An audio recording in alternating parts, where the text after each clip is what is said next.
कैसे ये हो सकेगा? ये भी बहुत मित्रों ने पूछा है, कैसे हम शांत हो जाएं? कैसे मनुष्य का चित्त शांत हो सकता है? मनुष्य के चित्त की अशांति क्या है, इसे समझ लें तो शांत होना कठिन नहीं है। मनुष्य के चित्त की क्या है अशांति? कौन कर रहा है अशांत? कोई और कर रहा है आपको, या कि आप स्वयं? आप स्वयं ही 24 घंटे चित्त को अशांत करने की व्यवस्था कर रहे हैं और फिर पूछते फिरते हैं कि शांत कैसे हो जाऊं। 24 घंटे आप ही कर रहे हैं योजना। जीवन को देखने का सारा ढंग गलत है, इसलिए अशांति पैदा होती है। जीवन को देखने का हमारा ढंग क्या है? अगर आपका आधा छप्पड़ उड़ गया हो तो क्या है आपके जीवन को देखने का ढंग? उड़े हुए छप्पड़ के लिए रोइएगा या बचे हुए छप्पड़ के लिए धन्यवाद देंगे? उड़े हुए छप्पड़ के लिए रोएंगे तो अशांत हो जाएंगे, बचे हुए छप्पड़ के लिए धन्यवाद देंगे तो अपूर्व शांति उतर आएगी। कैसे हम जीवन को देखते हैं? बुद्ध का एक भिक्षु था पूर्ण, उसकी शिक्षा पूरी हो गई थी। उसने बुद्ध के पास जाकर आज्ञा मांगी कि अब मैं जाऊं और आपके अमृत संदेश को गांव-गांव पहुंचा दूं। बुद्ध ने कहा, तू कहां जाना चाहेगा, किस तरफ? उस पूर्ण ने कहा, बिहार में एक छोटा सा इलाका था, सूखा उसका नाम था। उस पूर्ण ने कहा कि अब तक सूखा की तरफ कोई भी भिक्षु नहीं गया, मैं सूखा जाना चाहता हूं।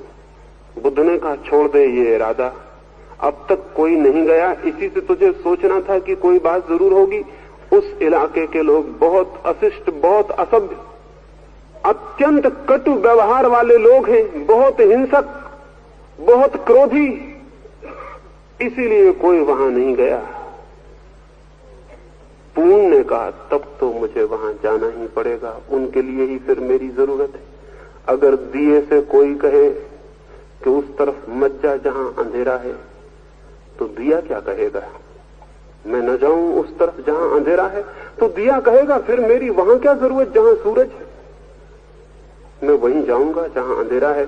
मुझे आज्ञा दें कि मैं सूखा जाऊं। बुद्ध ने कहा, मैं आज्ञा तुझे एक ही शर्त पर दे सकता हूं कि तू मेरे 3 प्रश्नों के उत्तर दे दे।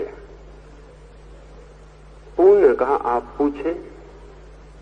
बुद्ध ने कहा, वहां तू जाएगा, लोग गालियां देंगे, अपमान करेंगे, कटु वचन कहेंगे, तेरे मन को क्या होगा? हंसने लगा वो पूर्ण, उसने सिर रख दिए बुद्ध के चरणों पर और कहा, आप पूछते हैं इतने दिन मुझे जानने के बाद, क्या होगा मेरे मन को? यही होगा। कितने भले लोग हैं, सिर्फ गालियां देते हैं, अपमान करते हैं, मारते नहीं। मार भी सकते थे। बुद्ध ने कहा, पूर्ण, ये भी हो सकता है कि कोई तुझे वहां मारे भी, फिर क्या होगा? पूर्ण ने कहा, जानते हैं फिर भी पूछते हैं आप? होगा यही। कितने भले लोग हैं, सिर्फ मारते हैं, मार ही नहीं डालते, मार भी डाल सकते थे।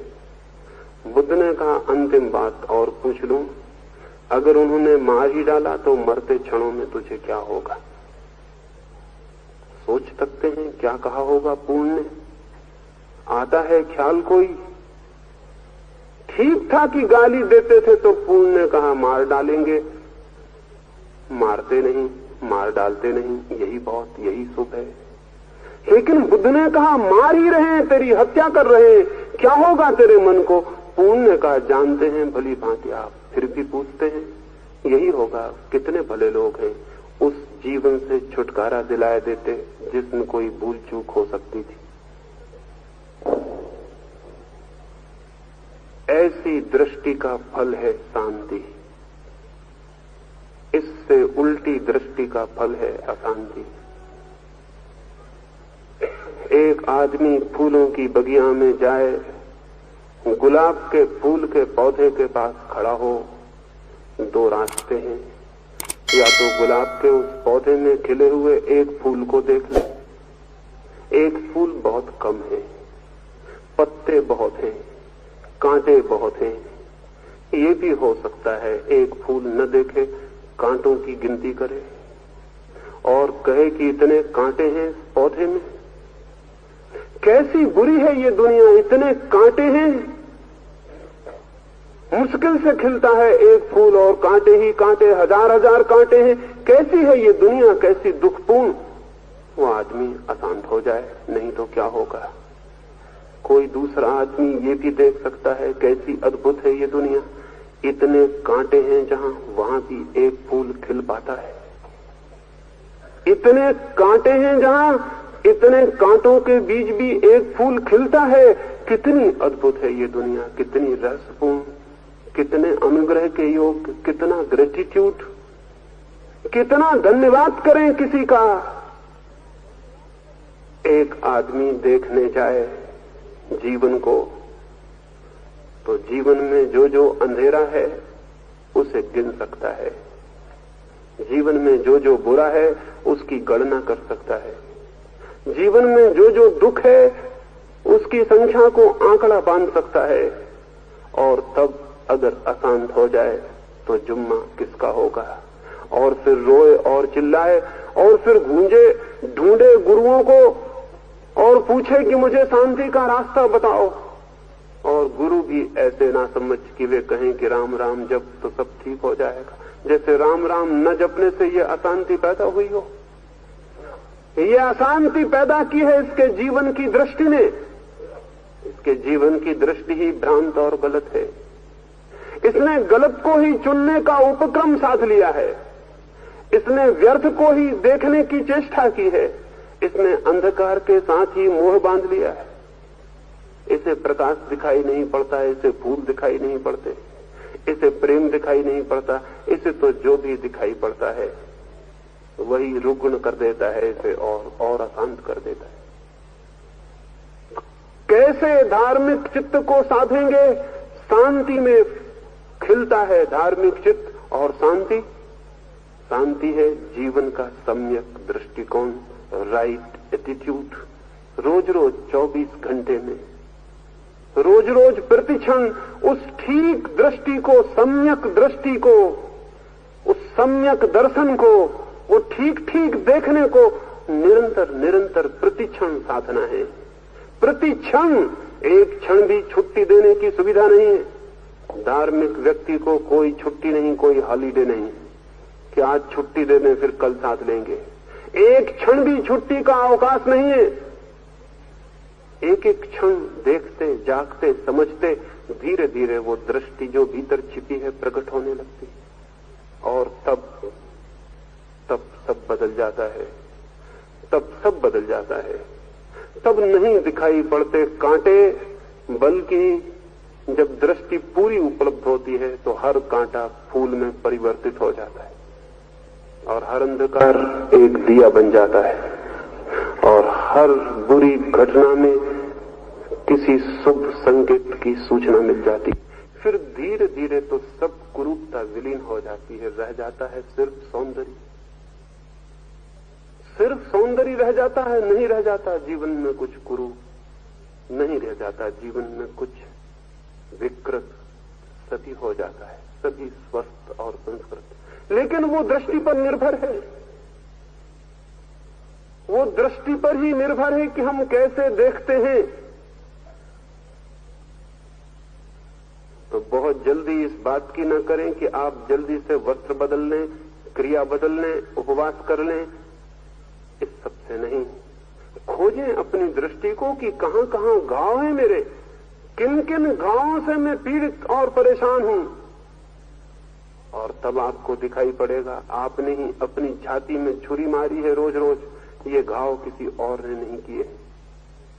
और जब दिख जाए कि मेरे ही हाथ छुरी मारते हैं तो छुरी फेंक देना कठिन थोड़ी है, या फिर छुरी से बहुत मोह हो और घाव में बहुत आनंद हो तो आपकी मर्जी, फिर तो कोई सवाल नहीं। लेकिन मनुष्य स्वयं ही है आत्महंता,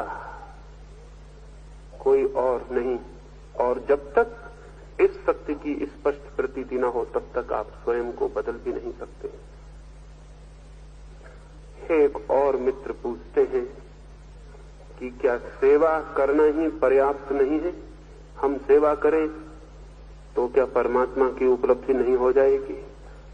क्यों पड़े इन सारी बातों में? उन्होंने पूछा है सेवा करें गरीबों की, दीनों की, दुखियों की, तो उसी सर्विस से, उसी सेवा से क्या नहीं मिल जाएगा प्रभु? नहीं, भूल के भी कभी नहीं मिलेगा। धर्म से तो सेवा उत्पन्न हो जा सकती है, लेकिन सेवा से धर्म उत्पन्न नहीं होता है। धार्मिक व्यक्ति का जीवन तो सेवक का जीवन होता ही है, लेकिन सेवक का जीवन धार्मिक आदमी का जीवन नहीं होता है। इस तरह उल्टा नहीं होता है। दिया जल जाए तो अंधेरा निकल ही जाता है, लेकिन कोई कहे कि हम अंधेरे को निकालने की कोशिश करें तो दिया जल जाएगा, फिर दिया नहीं जलता। अंधेरे को मर जाए कोशिश कर करके निकाल के, अंधेरा नहीं निकलने वाला और दिया तो जलने वाला नहीं। हालांकि दिया जलता है तो अंधेरा जरूर निकल जाता है, लेकिन अंधेरे के निकलने से दिया नहीं जलता। चित्त में धर्म का जन्म होता है तो सेवा जरूर आ जाती है, लेकिन सेवा से कोई धर्म नहीं आता। बल्कि बिना धर्म के जो सेवा है वो भी अहंकार को ही तृप्त करती है, उसका ही साधन बनती। वो भी कहती है मैं हूं सेवक, मैंने की है सेवा, मैं हूं बड़ा सेवक, मुझसे बड़ा सेवक कोई भी नहीं। और ऐसा सेवा करने वाला वर्ग जितनी मिस्चीफ, जितने उपद्रव पैदा करवाता है, उसका कोई हिसाब नहीं। मैंने सुना है एक चर्च का एक पादरी एक स्कूल के बच्चों को सेवा का धर्म सिखाने गया था। छोटे छोटे बच्चे थे, उन्हें उस पादरी ने समझाया कि सेवा जरूर करनी चाहिए, दिन में एक सेवा कम से कम जरूरी। कोई भी सेवा का कृत्य, कोई भी सेवा का कृत्य अगर तुमने दिन में कर लिया एक, तो हो गई प्रार्थना। जब मैं अगली बार आऊं 7 दिन बाद, तो मैं पूछूंगा कि तुमने 7 दिन में कुछ सेवा के कृत्य किए? 7 दिन बाद वो वापस लौटा। उसने उन बच्चों से पूछा कि मेरे बेटो, तुमने कुछ सेवा के काम किए?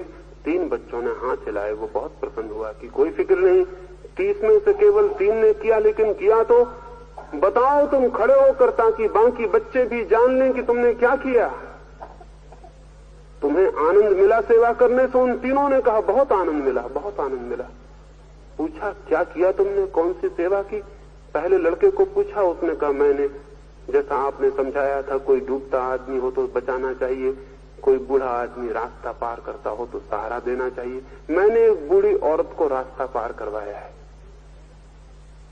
उसने धन्यवाद दिया, छोटा सा बच्चा था कि ठीक, बहुत ठीक। दूसरे बच्चे से पूछा तुमने क्या किया? उसने कहा मैंने भी एक बूढ़ी औरत को रास्ता पार करवाया। थोड़ी हैरानी हुई उसे, लेकिन सोचा बहुत बूढ़े होते हैं, कोई कम तो नहीं, इसने भी किया होगा। तीसरे से पूछा तूने क्या किया? उसने कहा मैंने भी एक बूढ़ी औरत को रास्ता पार करवाया। तुम तीनों को 3 बूढ़ी स्त्रियां मिल गई रास्ता पार करवाने को?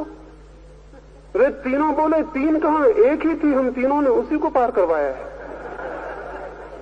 वो बहुत हैरान हुआ। उसने कहा क्या एक बूढ़ी औरत को पार करवाने में 3 की जरूरत पड़ी? उन्होंने कहा वो पार होने नहीं चाहती थी, बामुश्किल हम पार करवा पाए,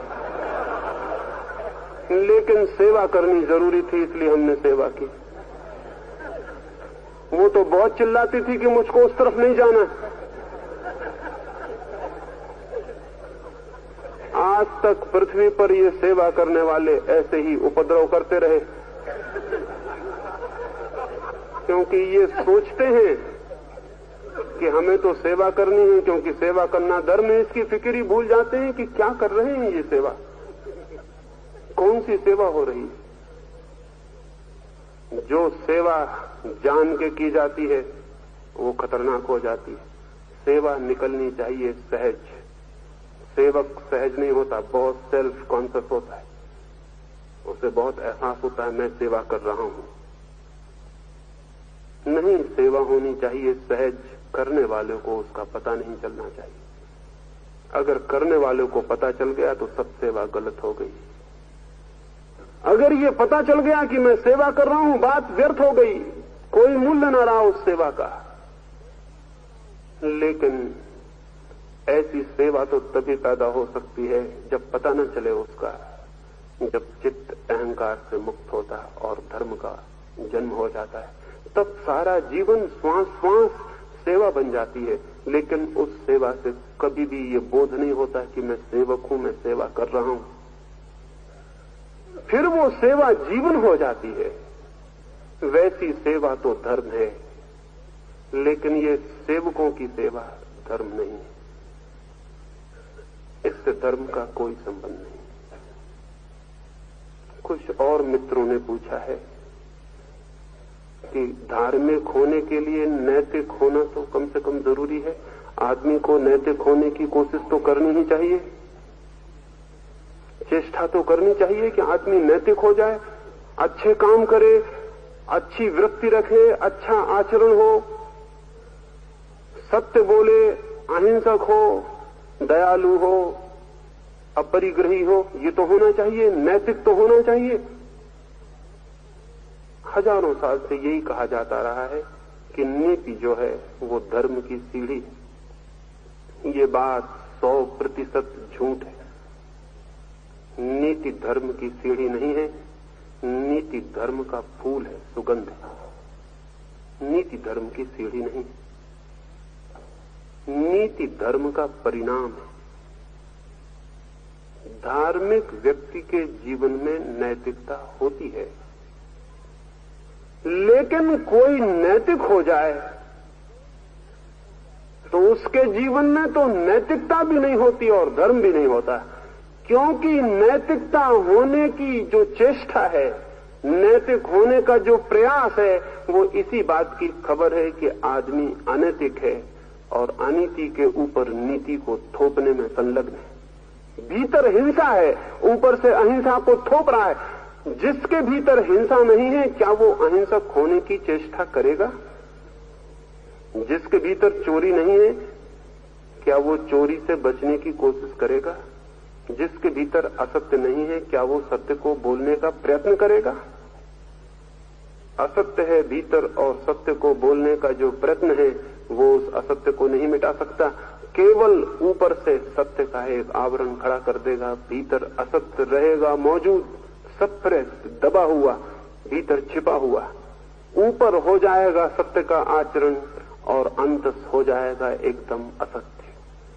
ऐसे व्यक्ति का चित्त द्वंद्व से, कॉन्फ्लिक्ट से भर जाएगा। वो 24 घंटे अपने से ही लड़ेगा। दुर्जन अनैतिक व्यक्ति लड़ता है समाज से और नैतिक व्यक्ति लड़ता है अपने से, लेकिन लड़ाई दोनों की जारी रहती है। अनैतिक आदमी पकड़ जाता है तो हम डाल देते हैं कारागृह में, और नैतिक आदमी खुद ही अपना कारागृह बना लेता है। उसे किसी कारागृह में डालने की जरूरत नहीं होती, वो खुद अपना इम्प्रिजनमेंट है। वो खुद ही 24 घंटे मरा जा रहा है, लड़ा जा रहा है अपने आप से। उसकी नीति सहज नहीं है, वो स्पॉन्टेनियस नहीं है, वो स्वस्फूर्त नहीं है, वो थोपी गई, दबाई गई, जबरदस्ती ला दी गई। तब ऊपर से एक रूप, भीतर से दूसरा मनुष्य खड़ा हो जाता। और ये जो भीतर छिपा है ये ज्यादा असली है, क्योंकि जो आपने बनाया है वो आपका बनाया हुआ है और ये असली आपको उपलब्ध हुआ है, इसको आपने बनाया नहीं। ये जो हिंसक है ये भीतर बैठा हुआ है, ये आपने बनाया नहीं, ये आपको मौजूद मिला है। और अहिंसक आप बन गए तो ऊपर से अहिंसा, भीतर हिंसा। और तब यहां तक नौबत आ सकती है कि अहिंसा की रक्षा के लिए जरूरत पड़ जाए तो ऐसा अहिंसक आदमी तलवार उठा ले और कहे कि अहिंसा की रक्षा के लिए हत्या कर दूंगा तुम्हारी। अहिंसा की रक्षा के लिए भी वो हिंसा कर सकता है, और फिर उसकी हिंसा नए नए रास्ते खोजेगी निकलने के, क्योंकि भीतर जो दबा है वो मार्ग खोजेगा, वो जाएगा कहां? तो फिर पाखंड पैदा होता है। नैतिक आदमी की जो जबरदस्ती नैतिक होने की कोशिश है वही पाखंड का जन्म है। फिर पाखंड पैदा होता है, फिर वो पीछे के रास्ते खोजता है उन्हीं बातों को करने के लिए जिनको सामने के रास्ते उसने अपने हाथ से बंद कर लिए। लंदन में शेक्सपियर का एक नाटक चलता था।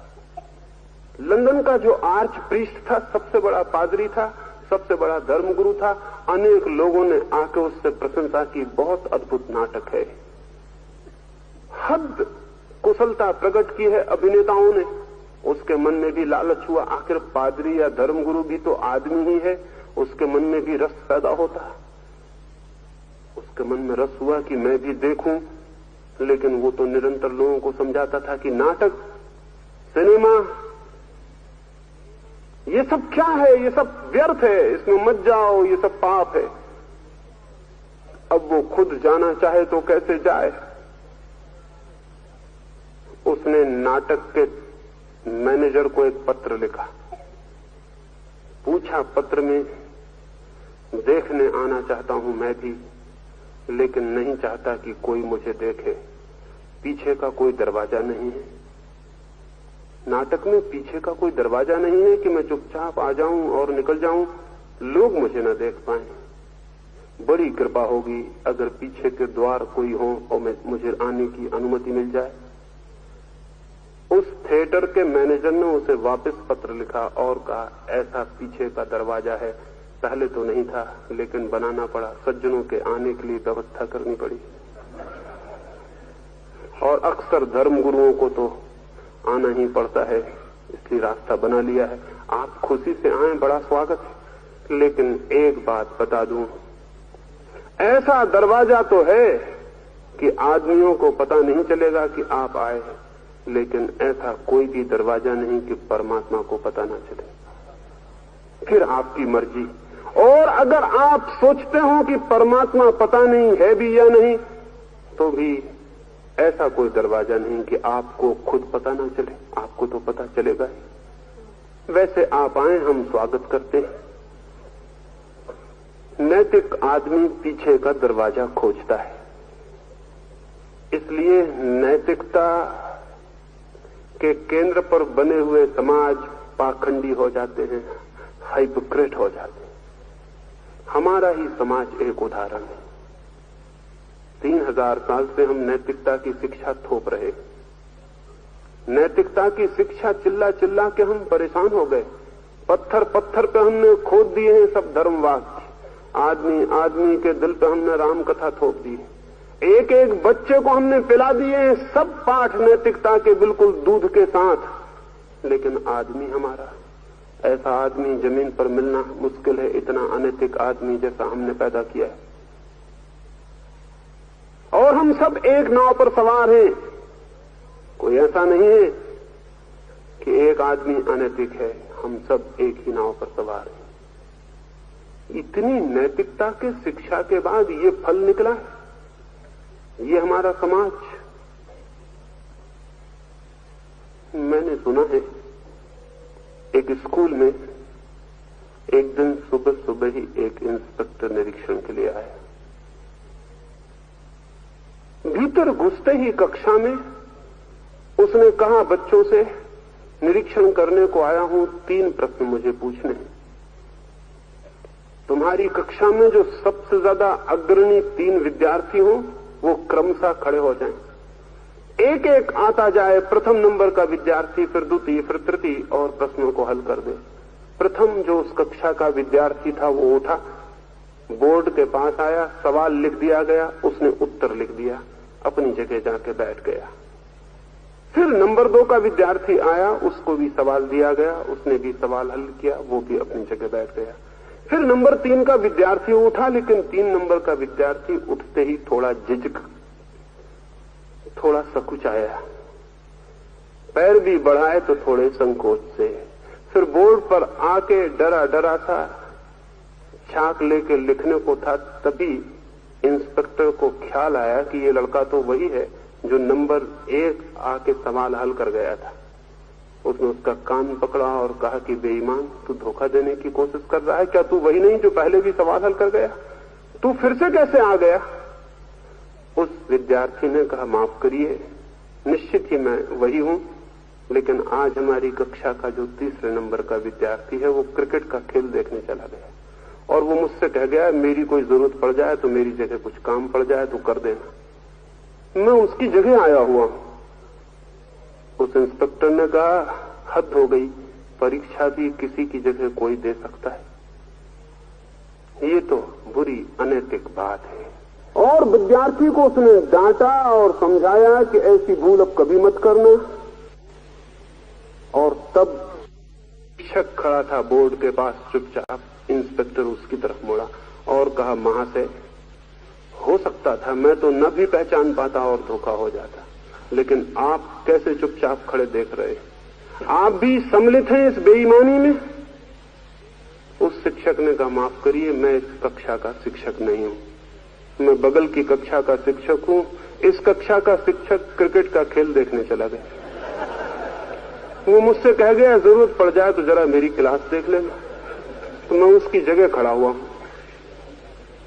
अब तो इंस्पेक्टर के क्रोध का कोई ठिकाना न रहा। उसने कहा, ये तो हद हो गई, बच्चे तो बच्चे, शिक्षक भी यही कर रहे हैं, एक दूसरे की जगह खड़े हुए हैं। ये क्या बेईमानी है, ये क्या शिक्षा दी जा रही, क्या अनैतिकता सिखाई जा रही अभी से। शिक्षक भी थर थर कांपने लगा, बच्चे भी डर आए, नौकरी का भी खतरा था। उसने हाथ जोड़े, पैर पड़े। इंस्पेक्टर उसे लेके बाहर आ गया। फिर इंस्पेक्टर को दया आ गई। उसने कहा, घबराओ मत, चिंतित मत हो, तुम्हारे भाग्य, मैं असली इंस्पेक्टर नहीं हूं। असली इंस्पेक्टर क्रिकेट का खेल देखने चला गया, मैं उसका मित्र। हम सब इस नाव पर सवार, इसमें नीचे के आदमी से लेकर राष्ट्रपति तक सब सम्मिलित हैं, एक ही नाव पर सम्मिलित है। इसमें गरीब से लेकर अमीर तक, अनुयायियों से लेकर नेताओं तक, गृहस्थियों से लेकर सन्यासियों तक सब सम्मिलित हैं। हम सब एक नाव पर सवार हैं। और ये सवारी इसलिए पैदा हो गई है कि हम हजारों साल से जबरदस्ती नैतिक होने की कोशिश कर रहे हैं। जबरदस्ती नैतिक होने का ये दुष्परिणाम हुआ है। नैतिक तो हम नहीं हो पाए, पाखंडी हम जरूर हो गए। नीति ऐसे नहीं आती, नीति के आने का रास्ता दूसरा ही है। अनैतिकता लक्षण है, नैतिकता भी एक लक्षण है। आदमी का शरीर गर्म हो जाता है तो हम समझते हैं आदमी बीमार हो गया। बुखार बीमारी नहीं है, केवल बीमारी का लक्षण। फीवर चढ़ गया, तापमान लक्षण है, केवल सूचना है, आदमी भीतर बीमार है। शरीर का गर्म हो जाना खुद कोई बीमारी नहीं है, बीमारी कुछ और है। उस बीमारी के कारण शरीर गर्म हुआ है। गर्मी तो केवल सूचक है, खबर देती है कि शरीर कहीं रुग्ण है, इसलिए तापमान बढ़ गया। बड़े तापमान के कारण हमें पता चलता है कि शरीर कहीं रुग्ण है।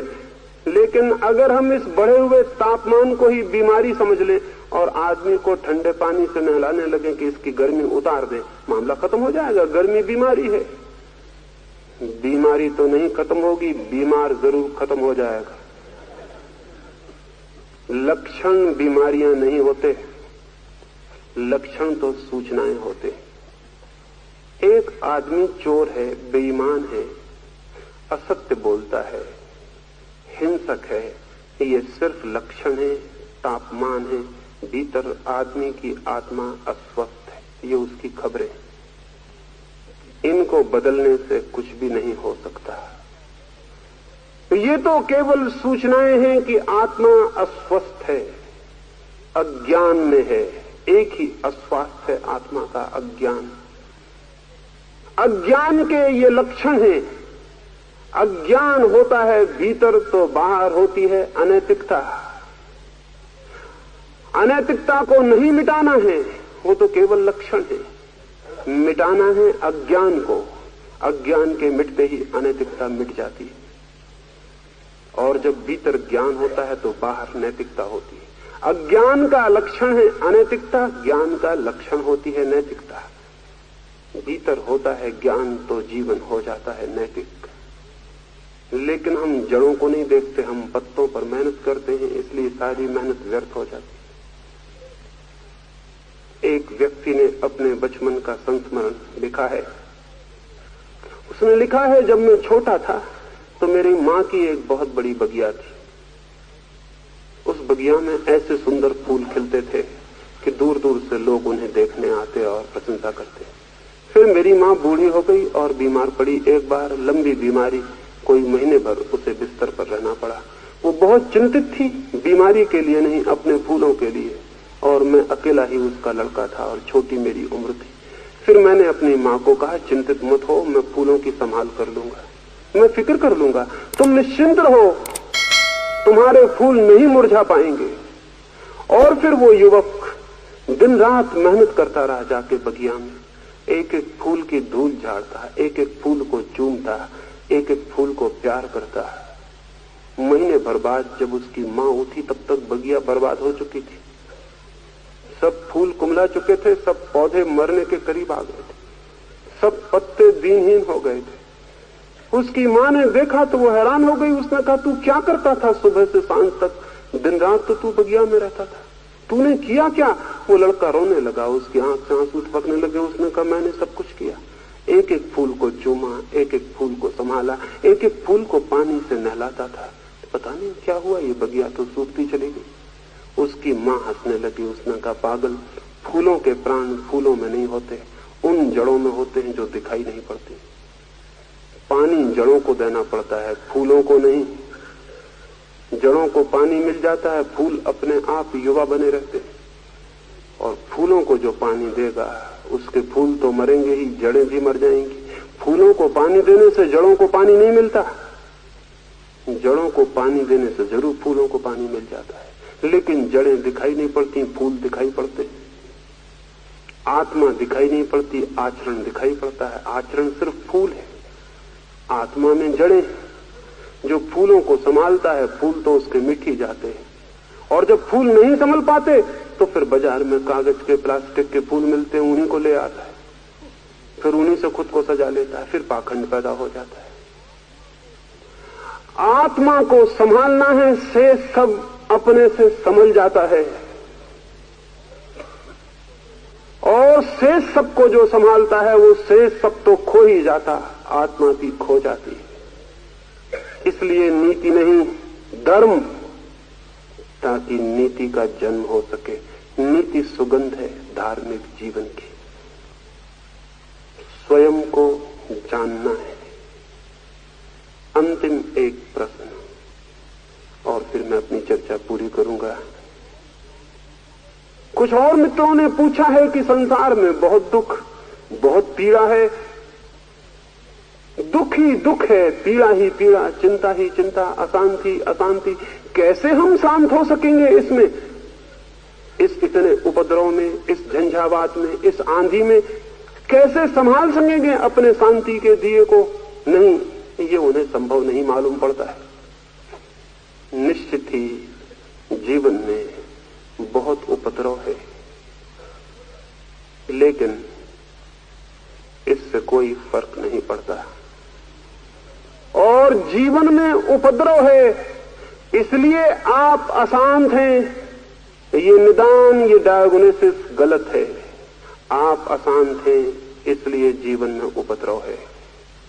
जीवन के उपद्रव के कारण आप अशांत नहीं हैं, आप अशांत हैं इसलिए जीवन में उपद्रव है। एक छोटी सी घटना, शायद ख्याल में आ जाए बात। टोक्यो के एक बहुत बड़े होटल में आज से कोई 30 वर्ष पहले एक घटना घटी। एक 7 मंजिल लकड़ी की बड़ी होटल, एक विदेशी यात्री वहां ठहरा हुआ था और उसने उस संध्या एक साधु को, साधु की खबर सुनकर भोजन के लिए आमंत्रित किया था। साधु का नाम था बोकोजू। वो साधु आया हुआ था।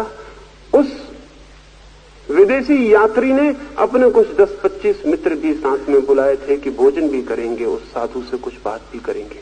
फिर बात चली, वे भोजन भी करते जाते। साधु से कुछ प्रश्न पूछे थे, वो उत्तर दे रहा था और तभी बीच में आ गया भूकंप। सारा नगर डमाडोल हो गया, भवन गिरने लगे, त्राही त्राही मच गई, शोरगुल, उत्पात, अराजकता, कुछ समझ में ना रहा। 7 मंजिल ऊपर बैठे उस मकान पर सब कपने लगा। फिर वहां कौन रुकता? अभी यहां भूकंप आ जाए तो कौन यहां रुकेगा? किसको ख्याल रहेगा क्या सुन रहे थे? किसको ध्यान रहेगा आगे और क्या सुनने को था? कोई नहीं रुका, वहां भी कोई नहीं रुका, वे सब भागे। वो जो मेजबान था जिसने निमंत्रित किया था मित्रों को, वो भी भागा। द्वार पर भीड़ हो गई, सीढ़ियां सकरी थी। उसे ख्याल आया कि मैं भाग रहा हूं, लेकिन जिस साधु को मैंने अतिथि की तरह बुलाया था वो कहां है? वो भी भाग गया या नहीं? लौट के देखा, वो साधु आंख बंद किए अपनी जगह बैठा है। उसे लगा मेजबान भाग जाए, होस्ट भाग जाए, गेस्ट अतिथि घर में बैठा हो, क्या ये शोभा योग्य है? क्या ये उचित है कि मैं भाग जाऊं मेहमान को छोड़कर? और फिर ये आदमी कैसा है जो चुपचाप बैठा है? भूकंप में सब गिरा जाता है, किसी भी क्षण भवन गिर सकता है, मौत निकट है, ये चुप क्यों बैठा है? कैसा है ये आदमी? उस आदमी के आकर्षण ने, उस अद्भुत आदमी के चुंबक ने जैसे उसे खींच लिया। वो खिंच गया उसके पास और चुपचाप बैठ गया, ये सोचकर कि जो होना है, इसका जो होना है वही मेरा होगा, लेकिन मैं भागूंगा नहीं। हाथ पैर कपे जाते हैं, प्राण कंपित है। फिर भूकंप आया और चला गया। कौन सा भूकंप हमेशा रुकता है? सब आता है और चला जाता है। भूकंप चला गया, साधु ने आंख खोली। बात जहां टूट गई थी भूकंप के आने से, फिर से शुरू करनी चाहिए। फिर से शुरू की। उसके मेजबान ने कहा, क्षमा करें, अब मुझे कुछ भी पता नहीं कि भूकंप के पहले हम कौन सी बातें करते थे। सब कब गया, मन भी सब कब गया, सब अस्त व्यस्त हो गया। अब फिर कभी फुर्सत से बात करेंगे। एक दूसरी बात लेकिन जरूर मुझे पूछनी, हम भागे, प्राणों को संकट था, आप नहीं भागे? उस साधु ने कहा, भागा तो मैं भी, लेकिन तुम बाहर की तरफ भागे, मैं भीतर की तरफ भागा। और तुम व्यर्थ ही भाग रहे थे, क्योंकि जहां से तुम भागते थे वहां भी भूकंप था, जहां तुम भागते थे वहां भी भूकंप था। तो भूकंप से भूकंप में भागने का प्रयोजन क्या था? और तुम जहां भाग कर जा रहे थे वहां जो लोग थे वे भी कहीं भाग रहे थे। तो मतलब क्या था? भूकंप से भूकंप में ही दौड़ जाने का प्रयोजन क्या था? मैं उस तरफ भागा जहां भूकंप नहीं था, मैं भीतर की तरफ भागा। भीतर एक ऐसी जगह मिल गई है जहां कोई भूकंप कभी नहीं पहुंचता है। मैं उसी तरफ भाग गया था। मनुष्य के भीतर एक जगह है जहां कोई बाहर का भूकंप कभी नहीं पहुंचता है। जो उस शरण को खोज लेता है, जो उस मंदिर में प्रविष्ट हो जाता है, फिर बाहर का भूकंप तो उस तक नहीं पहुंचता, लेकिन उसकी शांति जरूर बाहर जो भूकंप में है उन तक पहुंचने लगती है। तब उसके उस मंदिर से एक रोशनी चारों तरफ फैलने लगती है। तब उसके उस शांत शून्य स्थल से, उस केंद्र से एक शांति की वर्षा चारों तरफ होने लगती है। जरूर जीवन में बाहर संकट है, भूकंप है, लेकिन इससे ऐसा मत सोच लेना कि ऐसी कोई भी जगह नहीं है जहां भूकंप न हो और जहां आप न पहुंच सकते हो। उस स्थल को ही हम आत्मा या परमात्मा कहते हैं। आत्मा या परमात्मा कोई फिलोसॉफिकल, कोई दार्शनिक धारणाएं नहीं है। दार्शनिकों ने बड़ा अन्याय किया है। उन्होंने इन सारी धारणाओं को, जो जीवन की अनुभूतियां हैं, धारणाएं नहीं, कंसेप्ट नहीं, सिद्धांत नहीं, जो जीवन की सघन यथार्थ अनुभूतियां हैं, उन सब पर वाद विवाद खड़ा करके उन्हें थोथे शब्द बना दिया है। इन 3 दिनों में बाहर भूकंप है, इसी संबंध में तो मैंने आपसे कहा, और भीतर एक शरण है, उस संबंध में भी मैंने आपसे कहा। अब आपके हाथ में है कि आप भूकंप से भूकंप में भागेंगे या भूकंप से उस तरफ जहां कोई भूकंप नहीं। मेरी बातों को 3 दिन तक इतने